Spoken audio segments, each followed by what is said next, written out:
Hello, Assalamualaikum students. So students, I am making this video for the solutions of the first year physics MCQs.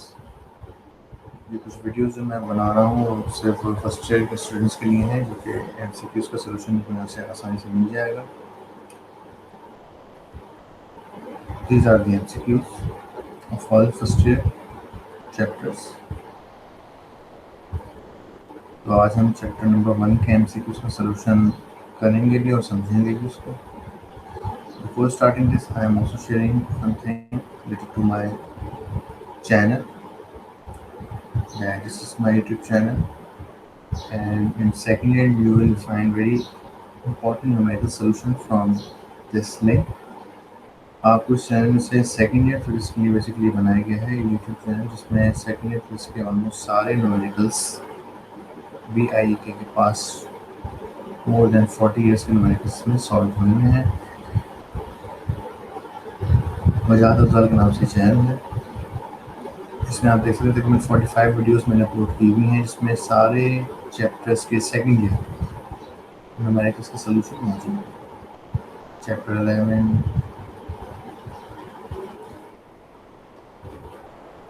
12,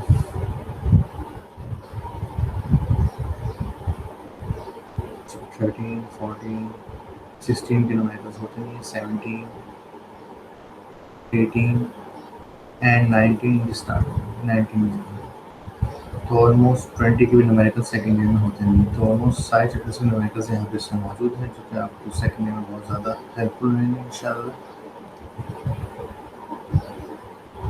okay, और इसमें MCQs का solution भी मौजूद है जैसे आपको फर्स्ट ईयर का दिया जा रहा है. इसी तरीके से सेकेंड ईयर के सारे MCQs का सलूशन भी इसमें मौजूद है. ठीक है, I hope you will get. Now I'm coming towards the solution of the chapter number 1 MCQs.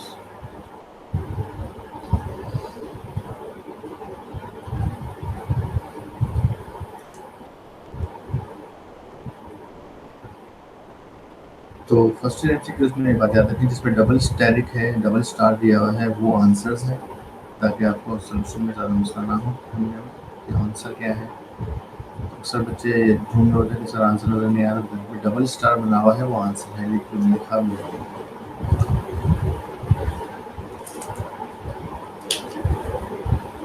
Okay, now I'm starting with the first MCQ. It's on the dimension. The dimension of the angular momentum. पहला ही काफ़ी difficult आ चुका है angular momentum. तो dimensions में सबसे पहले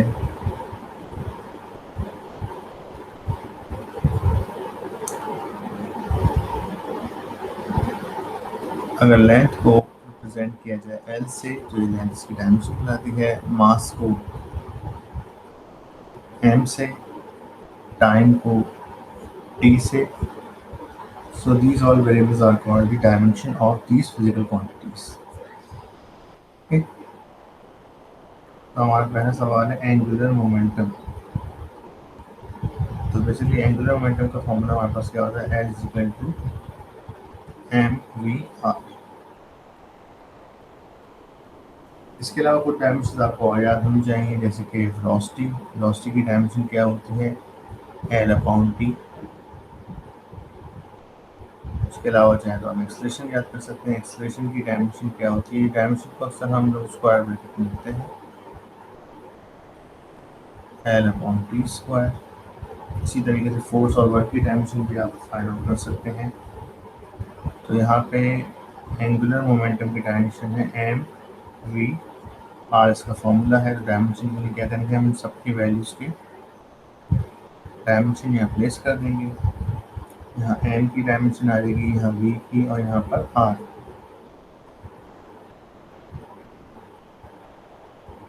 तो मास की डायमेंशन जो है वो m है, वेलोसिटी की L/T और r radius is the family of length. तो उसकी डायमेंशन क्या बन जाएगी, mL²/T और mL²T⁻1. T को ऊपर ले आएंगे तो माइनस हो जाएगा. तो ये हमारे पास एंगुलर मोमेंटम की डायमेंशन आ चुकी है. This is your answer.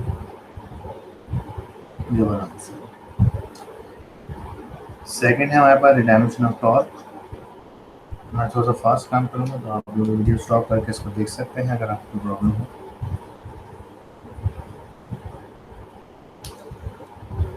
Torque, torque का फॉर्मूला हमारे पास क्या होता है, R cross F,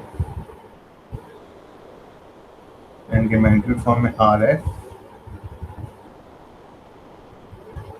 R and force. Force के यहाँ पर जो डायमेंशन होती है, फोर्स की डायमेंशन अगर आपको याद नहीं है तो आप इसकी लिख लीजिए, आर एंड ए लिख लें ताकि मास और इसकी डायमेंशन आपको लिख दीजिए। डायरेक्ट करना चाहे डायरेक्ट कर सकते हैं। आर की डायमेंशन यहाँ पर क्या आ जाएगी, एल, फोर्स की डायमेंशन आ गई एम और ए की डायमेंशन आ गई एल अपॉन टी स्क्वायर। ये बन जाएगा M L square upon T square और M L square T inverse 2। Torque की डायमेंशन हमारे पास क्या आ चुकी है, जो टॉर्क की डायमेंशन है वो एनर्जी की होती है, वही वर्क की होती है।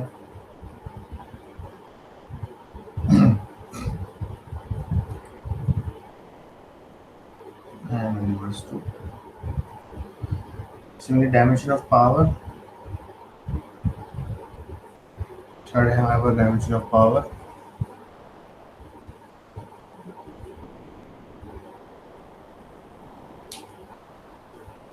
So power is basically work upon time। अब वर्क बराबर होता है force into displacement upon time. या तो वर्क की डायमेंशन अगर डायरेक्ट है तो डायरेक्ट कर दीजिए आप लोग। फोर्स की डायमेंशन अभी हमने पढ़ी थी क्या होती है, एम, फॉर्मूला बना लेते हैं। अगर मजीद इसको ओपन करना चाहते हैं तो कर सकते हैं M A S upon T, तो भी आप कर सकते हैं। तो अभी हमारे पास फोर्स की डायमेंशन क्या बन चुकी है, एम ए एस। एम की डायमेंशन आ गई एम, ए के आगे L upon T, L T inverse 2, distance की आ गई again L, divide by time की डायमेंशन आ गया फर्स्ट टी। अब एक बार सब पहले इसको ऊपर ले जाए फिर नीचे ले आए, तो एम एल स्क्वायर, टी को मैं नीचे ला रहा हूँ तो टी नीचे टी की पावर 1 और माइनस 2 नीचे आगे कितना आ जाएगा, टी की पावर क्यूब हो जाएगा। अगले मरहले में सबको ऊपर ले जाए तो क्या हो जाएगा, M L square T inverse 3। ये आ गई पावर की डायमेंशन।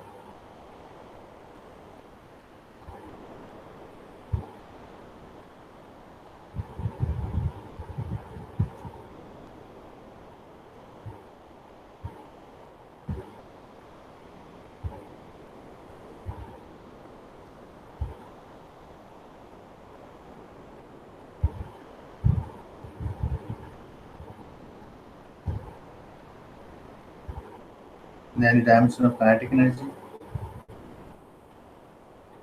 काइनेटिक एनर्जी की डायमेंशन भी वही आएगी जो टॉर्क की एनर्जी की आती है। जरा इसका सोल्यूशन में दिखाता हूँ आपको।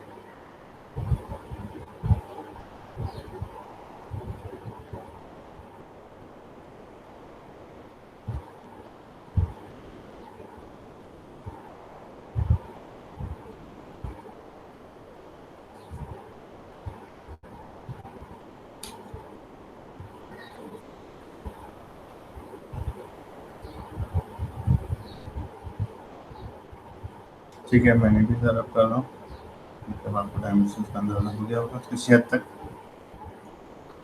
तो हमारे पास नेक्स्ट क्वेश्चन है काइनेटिक एनर्जी।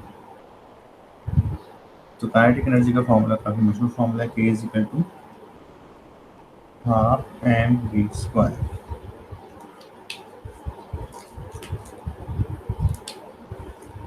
डायमेंशन से कुछ रूल होते हैं। पहला रूल तो आपने पढ़े हुए होंगे डायमेंशन में, कि डायमेंशन में हमें जो कॉन्स्टेंट्स आते हैं जैसे 1/2 वैल्यू कांस्टेंट जिनका यूनिट नहीं होता, पाई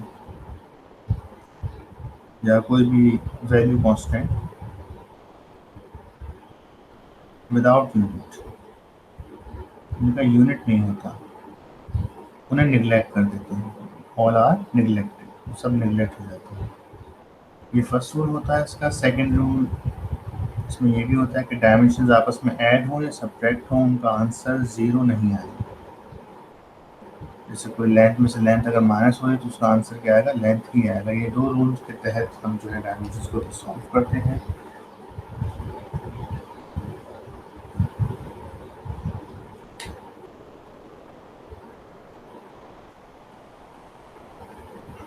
के ई इज इक्वल टू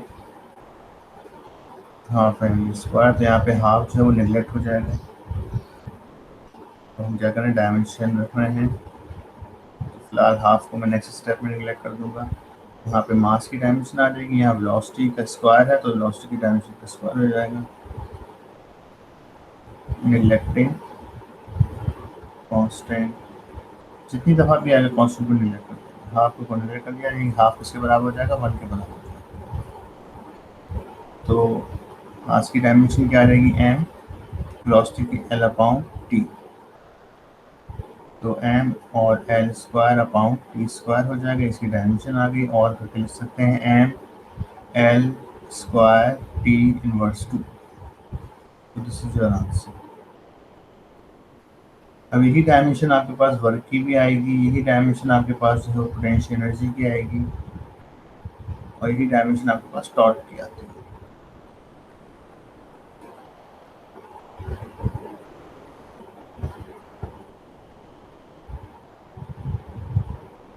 तो हमने में कहना है वर्क और टॉर्क, तो इसकी डायमेंशन भी आपके पास यही है।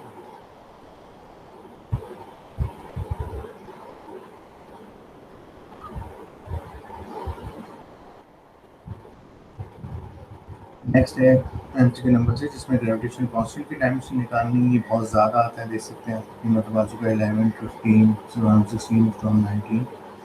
तो ये एक ऐसा एमसीक्यू है जो कि कभी कभार शॉर्ट क्वेश्चन के सोल्यूशन में भी आता है और एमसीक्यूज में भी आता है।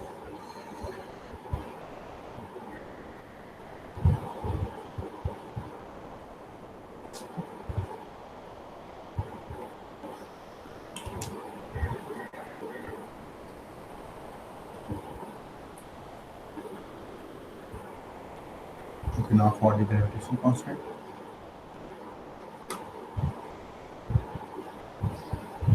सबसे पहले आपको उसका फॉर्म लिखना होगा। जी की डायमेंशन फाइंड आउट करनी है, तो एफ इजिकल टू हमारे पास बराबर है G m1 m2 upon r square. Equate for G, इसको जी के लिए इक्वेट कर दें तो आर यहाँ पर मल्टीप्लाई और डिवाइड हो रहा है, वहाँ जाकर मल्टीप्लाई हो जाएगा। मासेस यहाँ मल्टीप्लाई है, वहाँ जाकर डिवाइड हो जाएंगे। So G will be equal to r square F upon m1 m। तो ये हमारे पास का फॉर्मूला आ चुका है, किस फॉर्म में, जी के फॉर्म में। ओके, अब हम डायमेंशन प्लेस कर देंगे। आर डिस्टेंस है, फोर्स की डायमेंशन हमें पता है क्या होती है। फोर्स की डायमेंशन है आपके पास M L square upon T, M L upon T square. R जो है वो लेंथ है, मास की डायमेंशन एम होती है, तो यहाँ सोल्यूशन पे आ जाते हैं इसकी। Putting dimension on both side, तो यहाँ पे लेंथ का स्क्वायर आ जाएगा, यहाँ पे जो है वो फोर्स का डायमेंशन आ जाएगी, यहाँ पे मासेस आपसे मल्टीप्लाई हो जाएंगी उनकी डायमेंशन। तो लेंथ की जगह एल आ गया, फोर्स की जगह आ गया। अब मैं यहाँ पे इसको टी स्क्वायर को ऊपर ला के रखूँगा, M L T inverse two mass into mass. So it will become L multiplied by L square L cube P inverse 2, और नीचे m इंटू एम कितना हो गया हमारे पास, m स्क्वायर हो गया। तो m से एक m खत्म हो गया, तो क्या बचा, L cube P inverse 2 upon m। अब एक दफ़ा सारी पावर्स को आप प्लस में लिख लीजिए, यानी कि सब पावर प्लस में हो। न्यूमरेटर के साथ, और एक मतलब न्यूमरेटर रिमूव कर, एक मतलब आप फ्रैक्शन को रिमूव करके उसको सबको न्यूमरेटर में, तो ये हो जाएगा L Q upon M into T square. ये भी आ सकता है एग्जाम में, ये भी आ सकता है कि सबको आप ऊपर ले जाएं, फ्रैक्शन खत्म कर दें, M inverse one L Q T inverse two. दोनों आंसर किसके हैं हमारे पास, ग्रेविटेशनल कांस्टेंट की डायमेंशन। ठीक है, तो ये वाला आंसर इसका मैच कर रहे हैं।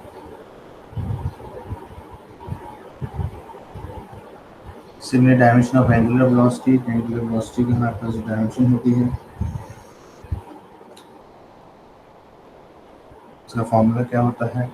सबसे पहले एंगुलर वेलोसिटी का बताना चाहिए फॉर्मूला।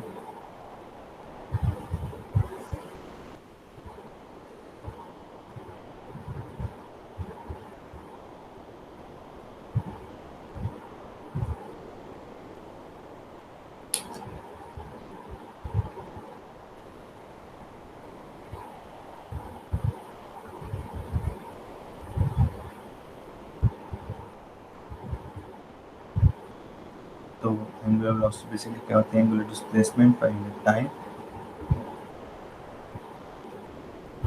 डिस्प्लेसमेंट मेजर की जाती है रेडियन या रोटेशन में, जिसका कोई उसको वो नहीं माना जाता, कोई फिजिकल यूनिट नहीं माना जाता, रेडियन पर सेकंड। तो यहाँ पे एंगुलर वेलोसिटी के जब हम डायमेंशन रखेंगे तो थीटा की जगह कुछ भी नहीं आएगा, सिर्फ वन आ जाएगा, और यहाँ पे टाइम की जगह डायमेंशन है तो हो जाएगा वन अपॉन टी। तो एंगुलर वेलोसिटी की डायमेंशन है हमारे पास वन अपॉन टी। अगर इसी तरीके से एंगुलर एक्सेलरेशन अल्फा की डायमेंशन पूछी जाए तो वो हमारे पास क्या होता है, रेडियन पर सेकंड स्क्वायर। तो वो फॉर्मूला बन जाता है delta theta upon T square या ओमेगा अपॉन टी। तो उसकी डायमेंशन भी क्या आती है students, one upon T square की डायमेंशन, बिकॉज एक सेकंड जो है वो ओमेगा में छुपा हुआ होता है टी का, जैसे रेडियन पर सेकंड छुपा हुआ है इसमें। जब आप ओमेगा को डिवाइड करेंगे तो ये बन जाएगा आपके पास रेडियन पर सेकंड डिवाइड बाय सेकंड। तो रेडियन पर सेकंड स्क्वायर वन देखिए इसका आंसर आता है वन ओवर टी स्क्वायर की डायमेंशन। अब एग्जाम में डायमेंशन आप देख सकते हैं, ये आंसर दिया हुआ है कि वो क्वांटिटीज की डायमेंशन क्या आ रही हो, टी की पावर इनवर्स। तो मैं इसको एक्सप्लेन कर देता हूँ, देख लीजिए। एग्जाम में अब इस तरह भी आने लगा है तो बच्चे कंफ्यूज हो जाते हैं कि ओमेगा लिखा हुआ है वन अपॉन टी, तो हमने इसको लिख दिया टी की पावर माइनस वन। लेकिन अगर मैं इसको एम एन टी की फॉर्म में लिखूं कि एम की पावर एल एन टी, तो किसी भी वैल्यू की अगर पावर ज़ीरो हो वो वन के बराबर होती है। एल की पावर भी ज़ीरो है और टी की पावर कितनी, माइनस वन। तो इस पूरे आंसर को या वैल्यू को हम यू भी लिख सकते हैं और यू भी लिख सकते हैं, दोनों का मतलब सेम है। तो किसी भी वैल्यू की पावर अगर ज़ीरो हो, एनी वैल्यू पावर ज़ीरो, उसका आंसर किसके बराबर होता है, the dimension of pressure. MCQ number 8 है हमारे पास, प्रेशर की डायमेंशन निकालनी।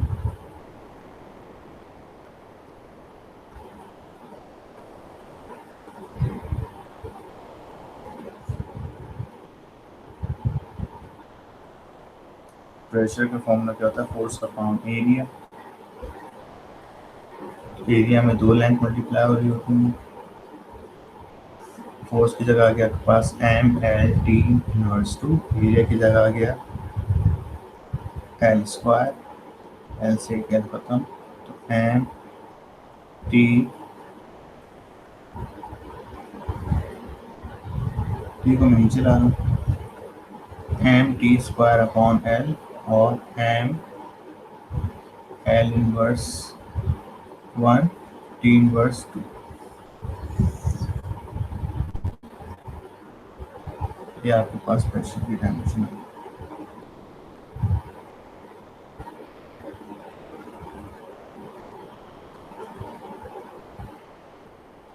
Similarly, spring constant.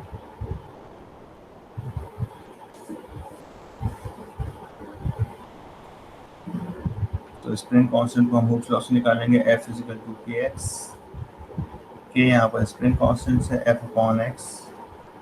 अब इसकी जो आप डायमेंशन रखेंगे तो या फोर्स की डायमेंशन आएगी या डिस्टेंस की आएगी, तो फोर्स की डायमेंशन होगी आपके पास M L upon T square और इसकी डायमेंशन क्या आ गई एल। एल से एल खत्म हो गया तो क्या बचा एम अपॉन टी स्क्वायर या फिर एम टी इनवर्स टू। इसकी डायमेंशन आपके पास क्या आ गई स्प्रिंग कांस्टेंट की एम टी इनवर्स टू। अब इसमें एग्जाम में ये भी आ सकता है कि यहाँ पे इसमें एल भी शो कर रहे हैं, यानी इस आंसर को यूँ भी लिख सकते थे एम एल की पावर 0 टी इनवर्स टू। तो इसमें कंफ्यूज होने की ज़रूरत नहीं है, दोनों का मतलब सेम, इसका और इसका मतलब same. Dimension of linear momentum 2007 में आया है।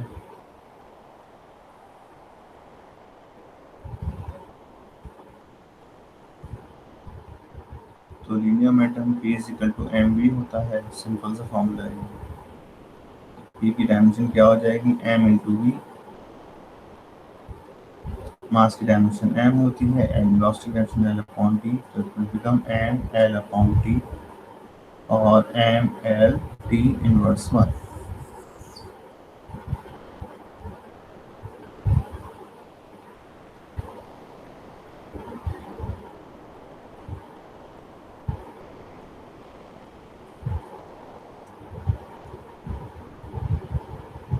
Dimension of potential energy M L square T inverse 2 आएगी।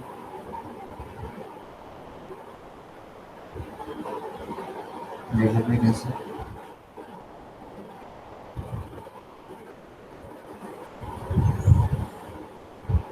तो पोटेंशियल एनर्जी का फॉर्मूला होता है हमारे पास, वो वेट इंटू हाइट होता है। ग्रेविटेशनल पोटेंशियल एनर्जी की बात हो रही है, हर जगह पोटेंशियल एनर्जी अलग अलग आती है, हर सिस्टम की अलग होती है।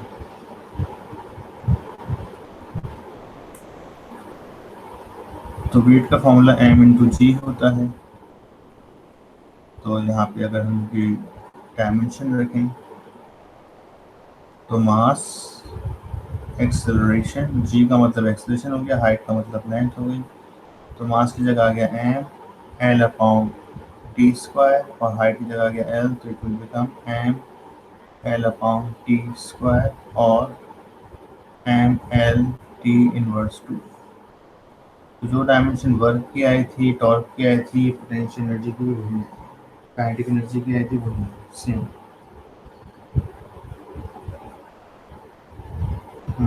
The dimension of coefficient of viscosity, ये थोड़ा सा डिफिकल्ट है, इसको देख लेते हैं। ये हमें स्टोक्स लॉ से मिलेगी इसी डायमेंशन।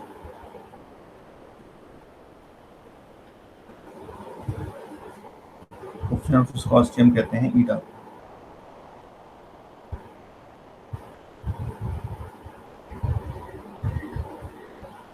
रगड़ का म्यार। तो हुक्स हमारे पास जो स्टोक्स लॉ है वही कहता है F is equal to 6 bye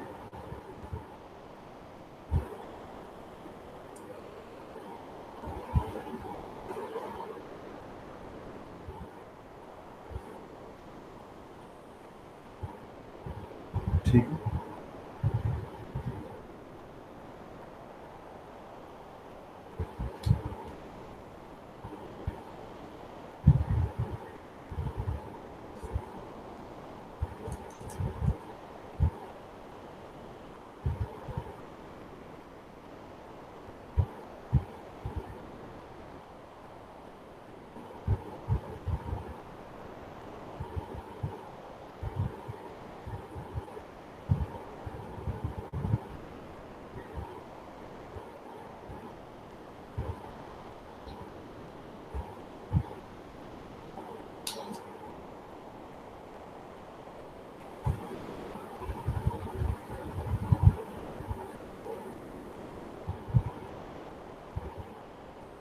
इस सोर्स का फॉर्मूला क्या होता है, 6 पाई ईटा v इंटू आर। यहाँ पे ईटा विस्कोसिटी है, 6 pi is constant, v is the terminal velocity of a sphere, जो स्फीयर से मूव कर रहा था, टर्मिनल वेलोसिटी, आर जो है उसका रेडियस होता है स्फीयर।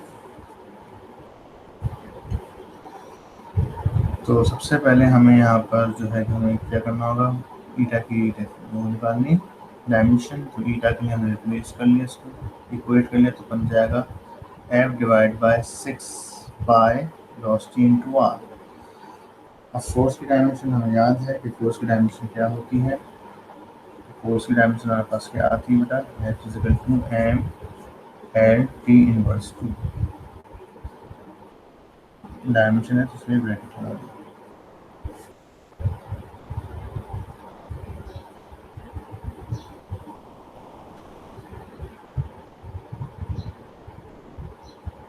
तो जब इनकी डायमेंशन हम प्लेस करेंगे,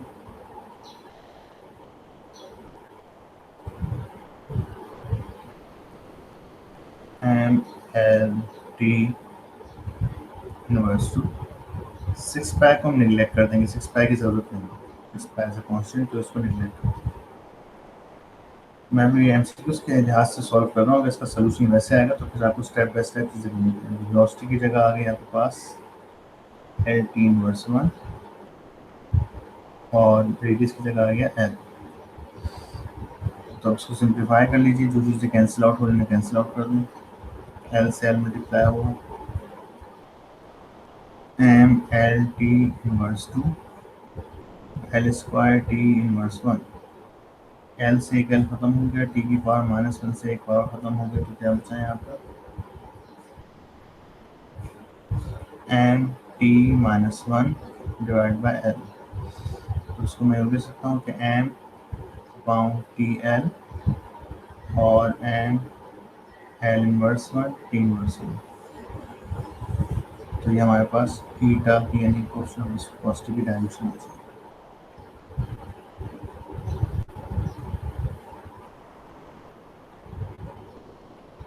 ठीक है, तो this is the answer. Dimension of force, तो आई थिंक फोर्स की डायमेंशन बताने की जरूरत नहीं है, लिखी हुई डायमेंशन में देख सकते हैं। Dimension of the ratio of g upon capital G upon g, ये भी रिसेंट आया था फेलियर के पेपर में, ये भी अच्छा सवाल है, यानी कि दो डायमेंशन का रेशियो भी आ सकता है, तो आपने घबराना नहीं, इसको भी आप नेक्स्ट को सॉल्व करें। तो जी की डायमेंशन मैं ऊपर से देख लेता हूँ ताकि टाइम थोड़ा सा बच जाए हमारा।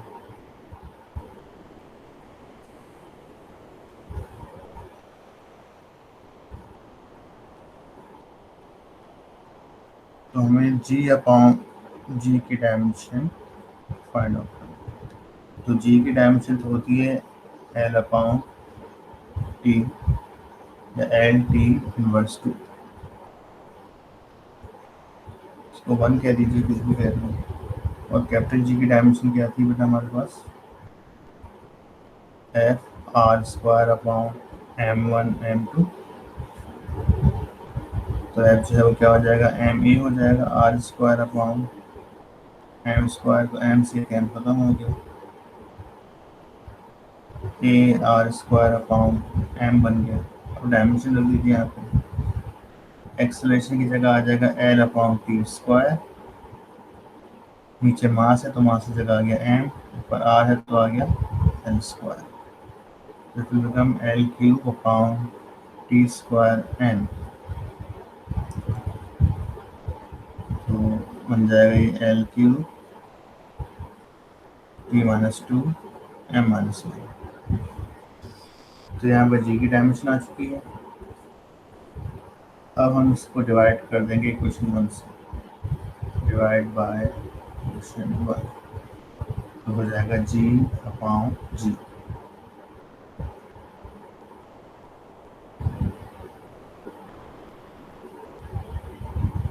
जी अपॉन जी, ऊपर ये वाली वैल्यू रहेगी L cube M-2 T -2 M की पावर -1, और नीचे आ जाएगा एल टी -2, टी -2 से टी -2 खत्म हो गया, एल से एल खत्म हो गया तो क्या बचा, L square M minus one. देखते हैं मैच हो रहा है आंसर हमारा।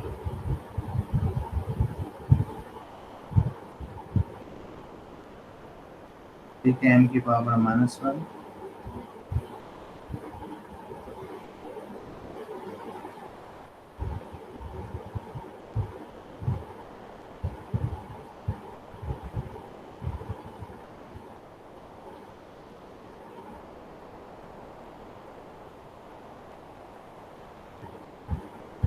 दोबारा देखे थे एक बार मुझे। ठीक है, तो कैरेक्टरिस्टिक्स की टर्म से आपको आ गई एल टी इनवर्स टू, और इसकी डायमेंशन आई है एम की पावर माइनस वन, टी की power minus two, L cube. तो समझ कर लेते हैं अपना आंसर डायमेंशन का।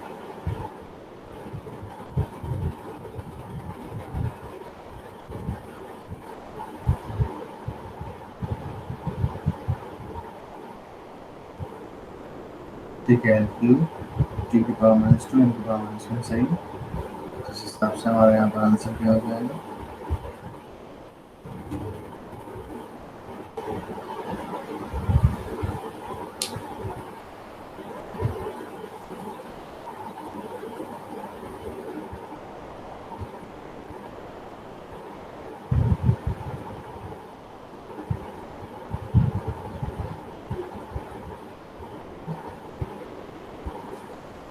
L square M minus one आ रहा है आंसर। तो आई थिंक यहाँ पे पावर जो है माइनस वन, तो हमारा आंसर ये है।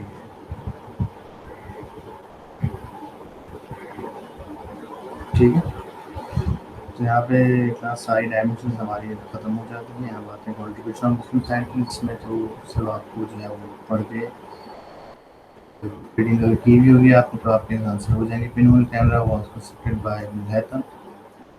मैथम ने कंस्ट्रक्ट किया था। एक machine was regarded as of physics known as Al-Shifa।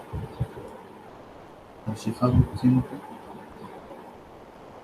Al-Shifa written by एक मशीन है, ये बहुत आता है एग्जाम में।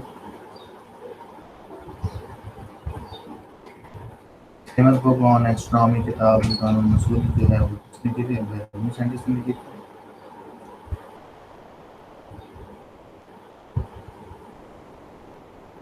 वो किताबुल मनाजिर जो है वो इब्न हैथम ने लिखी है। कानून फिर जो है वो अगेन रिटन बाय मसीना, ये अक्सर आता है, इसको अच्छी तरीके से प्रैक्टिस करिएगा इसकी। फेमस बुक हिसाब है जरूर मुकाबला वो जो ख्वाज़मी ने लिखी थी, अलजेब्रा से laws of physics and refraction Ibn Haytham ने किए थे, लाइट के loss.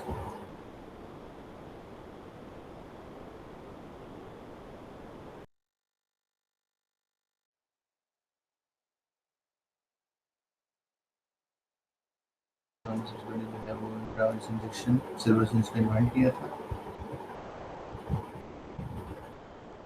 Screw and lever were invented by Archimedes, ये भी बहुत आता है, इससे एग्जाम में देख सकते हैं। Nobel prize was awarded to the Pakistan scientist doctor Abdul Salam को मिला था, grand infection theory. Omar Khayyam was a poet. The gravitational constant was determined by Henry Cavendish.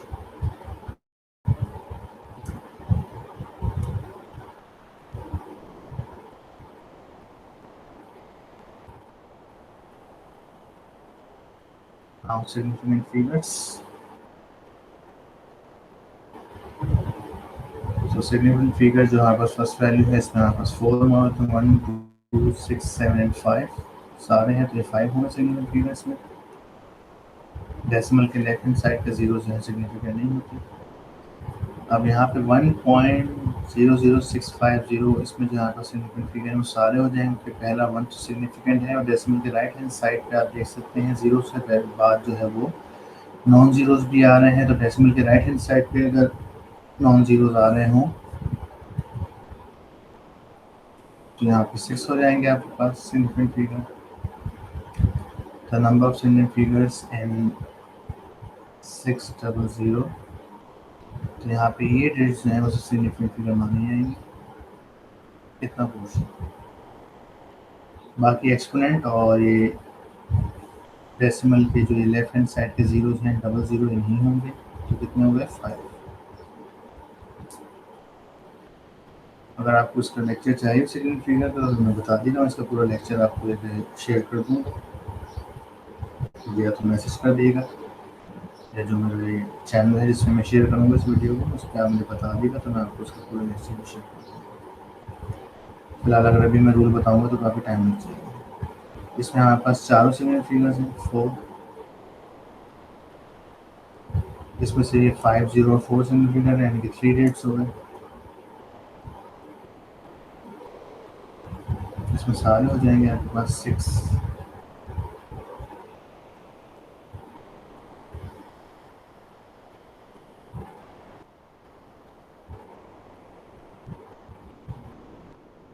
इसमें से भी यहाँ पर होने चाहिए, लास्ट के 2 जीरोस नहीं है, 8 हो गए, इसकी 30 हो जाएगी 3, इसका आंसर 3 है। तो प्रोडक्ट में सिग्निफिकेंट के जो हमारे पास आंसर आता है उसमें lowest number of significant dates को ही सिग्निफिकेंट माना जाता है, यानी कि 4, 7, 1, 3, 4, 6, 4, 2, यहाँ पे 4 और 3 डेट्स मल्टीप्लाई है, तो उसका आंसर जो है वो 3 डेट्स में आना चाहिए। 6.6 इज द आंसर। इसमें सिर्फ 2 सिग्निफिकेंट है, एक्सपोनेंट सिग्निफिकेंट नहीं होता। 106 द नंबर ऑफ सिग्निफिकेंट 1.20, इसमें कितने हैं आपके पास ओनली,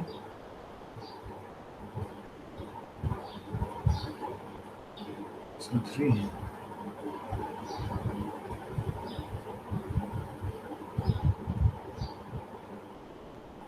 इसका आंसर 3 है, 2 नहीं है।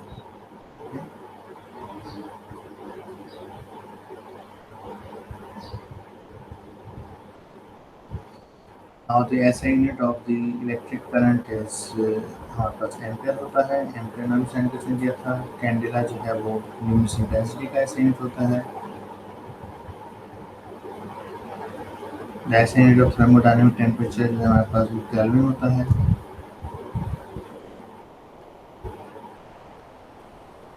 SI unit amount of substance is mole.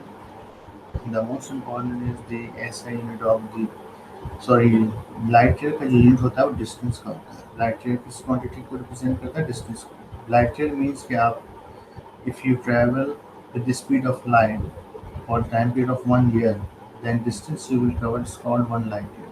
अगर आप 1 साल तक स्पीड ऑफ लाइट से ट्रैवल करें तो जो डिस्टेंस आप ट्रैवल कर पाएंगे या ऑब्टेन करेंगे उसको हम क्या कहेंगे 1 लाइट ईयर। और ये काफ़ी लार्ज अमाउंट का आता है। जैसे हमारे पास जो सन के बाद जो पहला हमारे पास जो स्टार है अल्फा सेंचुरी, तो हमसे 400 लाइट ईयर्स दूर है, तक पहुंच पाना हमारी नामुमकिन सी बात है। So this is the end of the MCQs of chapter number 1। I hope आपको समझ आए होंगे। अगर रिपीट अगर सिग्निफिकेंट फिगर्स में किसी कोई प्रॉब्लम हो तो मुझे मैसेज या चैनल पे मुझे रिप्लाई कर दें या मुझे ईमेल कर दें, then I will share that lecture also. I repeat again that मेरा यहाँ पे जो चैनल है इसको सब्सक्राइब कर दीजिएगा।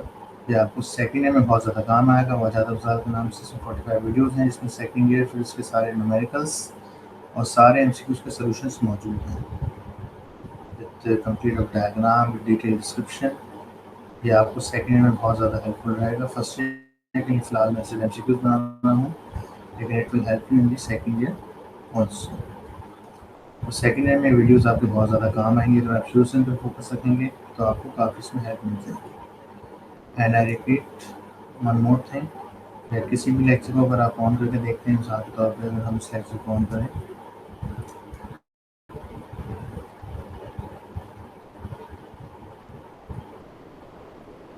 तो हर लेक्चर के लिंक में यहाँ देख सकते हैं आप एक गूगल ड्राइव मौजूद है और यूट्यूब के चैनल का लिंक मौजूद है। इसी तरीके से मैं आपके एमसीक्यूज का लिंक भी शेयर कर दूंगा, जिससे आपको सेकेंड ईयर के सारे एमसीक्यूज मिल जाएंगे। इसके सब्सक्रिप्शन में देख लिया है जो लिंक आ रहे होते हैं, और इस ड्राइव पे अगर आप क्लिक करेंगे तो एक ड्राइव खुल जाएगी जहाँ पे आपको सेकेंड ईयर के सारे MCQs first year second year फिर इसके इम्पोर्टेंट और न्यूमेरिकल वर्कशीट्स मिल जाएंगे। तो यहाँ पे फर्स्ट ईयर के इस साल के 2021 के जो इम्पोर्टेंट न्यूमेरिकल्स हैं और जो इम्पोर्टेंट टॉपिक्स हैं वो सब यहाँ मौजूद हैं। इसको आप देख सकते हैं। अगर मैं इसको प्रीव्यू दिखाऊँ आपको तो देख सकते हैं कि रिड्यूस सिलेबस के हिसाब से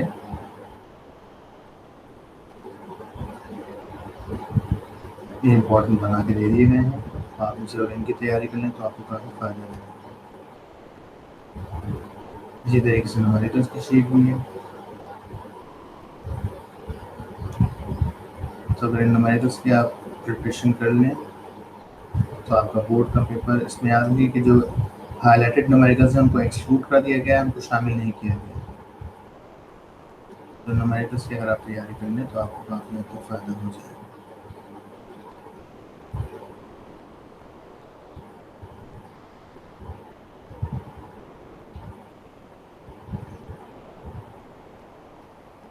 ऑलमोस्ट ये 58 न्यूमेरिकल हैं, जिसमें से 8-9 न्यूमेरिकल जो हैं वो कट चुके हैं। तो तकरीबन 50 न्यूमेरिकल्स की अगर आप तैयारी कर लें तो आपको बहुत ज़्यादा आसान हो जाएगा।